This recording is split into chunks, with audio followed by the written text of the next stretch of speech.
In this video, I'm going to be highlighting a very common algebra mistake. And actually, it's not so much a mistake as it is a kind of an incorrect way to set up a problem like this in algebra. A lot of students don't set these problems up correctly, and of course, they'll make errors, which results in the wrong answer. But let's go ahead and take a look at this problem. We have xy minus yx, and we want to evaluate this expression for these values. X is equal to 2 and y is equal to negative 3. Okay, so if you can figure this out, go ahead and put your answer into the comment section. And then, of course, I'm going to show you the best way to do a problem like this so you can avoid making this little error that I'm going to be talking about here in just 1 second. But before we get started, let me quickly introduce myself. My name is John, and I have been teaching middle and high school math for decades. And it really is my true passion to try to make learning math as easy as possible. So if you need assistance in mathematics, check out my math help program at tcmathacademy.com. You can find a link to that in the description below. And if this video helps you out, don't forget to like and subscribe, as that definitely helps me out. All right, let's go ahead and get into this problem. So technically, or maybe I don't want to say technically, but you would see this problem, the one I just showed you, more formally written like this on a kind of a homework or a test. So the word is evaluate. Okay, so we want to evaluate a variable expression, something like this, for respective values. So anytime you see this word in algebra, evaluate, what it's telling you is, hey, I'm going to give you some values for particular variables. I want you to plug them in into these respective variables, and then you basically got yourself a nice numeric expression, and you're going to apply the order of operations to simplify the problem. Now, most of you are saying, yes, Mr. YouTube Math Man, you're not telling me anything I don't already know. Well, again, I don't think the problem here for a lot of you is that you don't understand what this word evaluate means. It's really the way you set up these problems. So let me go ahead and show you how a lot of you, or many of people, do these type of problems. They'll say, okay, I understand what I need to do. I'm going to evaluate x, y minus yx. Now remember, in algebra, when you have two variables next to one another like this, that means multiplication, right? So xy minus yx, this is multiplication. So x is 2 and y is negative 3. So this is going to be 2 times negative 3. So I'll write that like this. And then I have negative 3 times 2, right? So I have this minus sign right here. So that minus sign is kind of like in front of this 3. So this looks pretty good to me. So this is negative 3 minus 2 because I already have a negative sign right there. Now, this is a problem. Now, some of you might be saying, come on, Mr. YouTube Math Man, I would never make this mistake. But listen, a lot of you out there would set this problem up this way, and you wouldn't understand it. You would say, I'm a little bit confused with this minus sign or this subtraction operator. And a lot of students will just kind of associate this negative sign. If they have negative 3, they'll just leave it like this. Okay, now, for those of you that got this right, you're like, I would never make that error, but it does happen, and I'm going to show you a way you can prevent this.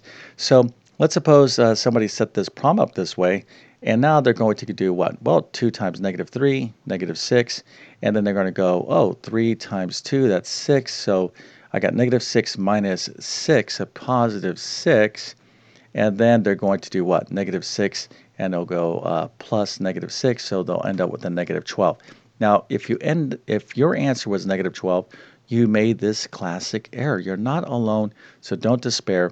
Okay, you should actually be very happy and be like, I am so happy I saw this video because I'll never make this mistake again. But I haven't showed you how to prevent this error. Very, very common error. And evaluating expressions, variable expressions in algebra is super common. So we're going to go ahead and take a look at the best way to do a problem like this. Are you struggling in math because of confusing lessons? Maybe the teacher's not showing you all the steps you need, or things are happening too fast. Well, there is a better way. So come on over to my math help program at tcmathacademy.com. There you'll find clear step-by-step instruction by me that will definitely make a huge difference in your math success. So make sure to check out all my courses by following the links in the description. Okay, so again, in mathematics, what you need is, you really want to learn from a teacher that has experience, okay, like myself or somebody else, right? Because there's some of these little tiny things that we do in math, little habits or little kind of I don't want to say hacks or tricks, but just kind of best practices to reduce making errors. So when it comes to evaluating a variable expression like this, and this is again a very, very common type of algebra problem, I want you to always use parentheses. Always use parentheses when you're substituting in a numeric value for a variable. Okay, this will really help you reduce errors. So let's go ahead and actually see how this works. And again, this is a common type of thing you're going to be doing in algebra. So if you can understand this, you're going to really reduce errors that you could potentially make if you don't do this. All right, so xy minus yx. So x is 2 and y is negative 3. So I'm going to plug in for x and y. I'm going to be plugging these values in with parentheses. So parentheses 2, that's x, parentheses negative 3, minus, okay, so here's the minus or subtraction operator, parentheses, here's y right here by itself, negative 3. Okay, so y is negative 3. Again, I'm plugging in with parentheses, and then x is 2. So the first thing you want to do, again, is to always use parentheses when you're plugging in values, when you're evaluating. Now, after you do this, do not just start kind of simplifying the remaining numeric expression. You want to double check. You want to say, okay, did I plug everything correctly? Double check and say, okay, all right, I did make any corrections as needed. But if you're confident that you plugged in the respective numeric values for the variables, then you can kind of start simplifying this. So let's go ahead and remember, order of operations, we have to do multiplication before subtraction. So we're going to go from left to right. So 2 times negative 3, negative 6. And then here, right, we have negative 3 times 2. That's negative 6. Okay. And now we have subtraction right here. So now we have negative 6 plus, now this right here, I can go plus at the opposite of a negative 6. So a negative of a negative 6, or the opposite of negative 6, is a positive 6. So negative 6 plus 6 is 0.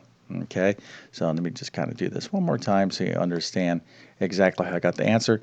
So the opposite or negative of a negative 6 is a positive 6. Okay, so you need to be very confident in seeing expressions like this. You're going to see a lot of this, like negative of a negative 1 is a positive 1. So the opposite or negative of negative 6 is positive 6. So negative 6 plus 6, excuse me, is 0. Okay, so again, I'm speaking from experience. I'm pretty sure I was making this error way back in the good old 1980s and 70s. And, we had great math teachers back in those days. There's great math teachers now. There's always been great teachers in every subject. But I think for me, looking back and from, especially from the 70s and 80s, we were just so much, there was computers and there was calculators, of course, but we really placed an emphasis on, doing a lot of math, less technology. I guess that's what I'm trying to say. So you practice doing a lot of math with just pencil and paper. And that's what you want to do, okay? If you truly want to learn mathematics and get great at it, yes, your calculator is a tool, but you're not going to get better at anything unless you practice, right? But it all starts with getting great instruction. And, with an experienced math teacher, you can get little tips and tricks like this that can help you reduce errors. And that is kind of the name of the game in math.